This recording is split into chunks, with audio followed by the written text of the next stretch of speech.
The female singer's new bodyguard was very rude. She joked. The bodyguard avoided eye contact You want to come here with me, just to be safe?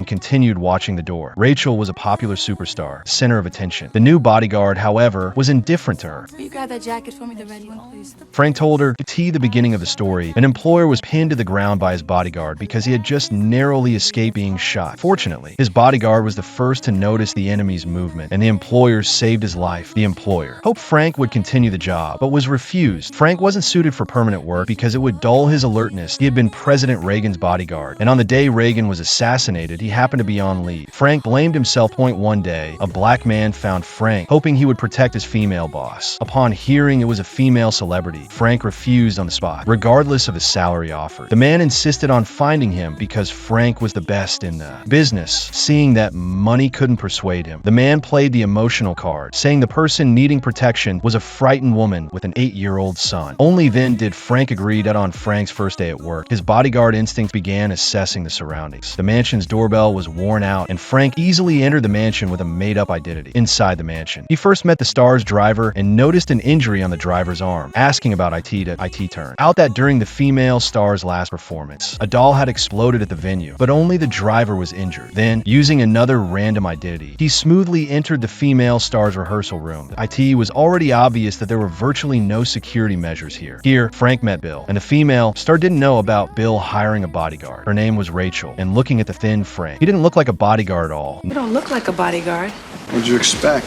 Well, I don't know. Maybe a tough guy? Next, he was introduced to Rachel's sister Nikki, who was also Rachel's personal secretary. There was also Tony, a burly man, and Sal, who handled publicity. Rachel said this was all Bill's idea. She didn't need a bodyguard. Her safety had always been Tony's responsibility. Everyone except Rachel tried to persuade her that she should have a personal bodyguard. Because of something Rachel didn't know, she was already facing danger, having recently received many threatening letters. Everyone hadn't told her to avoid affecting her mood. Rachel thought her home was safe, with danger probably only when going out. So she hoped the new employee Frank wouldn't follow her closely. Just like that. Before even starting work, Frank quit. Only Bill knew the seriousness of the situation, and he quickly chased after the departing Frank. He told Frank that Rachel wasn't bad, but she needed him. She had no heirs at home, and everyone called her by her first name. Then Bill persuaded him, asking Frank to look at some things first. Here, Frank saw Rachel's son. The boy was very polite, and in such a large mansion, he was playing alone. That a few minutes later, Bill showed Frank the threatening letters received recently. They hadn't told Rachel about this matter, the doll explosion. They told her it was an electrical fire and didn't report it to the police.